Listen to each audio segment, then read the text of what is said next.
What's up? Welcome back to another video of our channel. Today in this video, I'm going to show you how to use Apple Pay in Canada. So without wasting any more time, let's start our today's video. Using Apple Pay in Canada is a convenient way to make purchases. Here's how you can set it up and use it. Using Apple Pay in stores.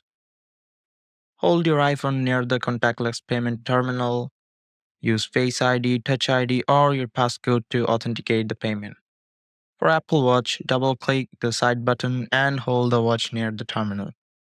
In apps and online, select Apple Pay as your payment method at checkout. Confirm the payment using Face ID, Touch ID, or your passcode. On Mac, use Apple Pay in Safari on your Mac. Confirm the payment with your iPhone or Apple Watch if your Mac doesn't have a Touch ID. So that's it guys, hope you like this video. If you found this video helpful, don't forget to hit the like button and subscribe to our channel. Till then, bye bye.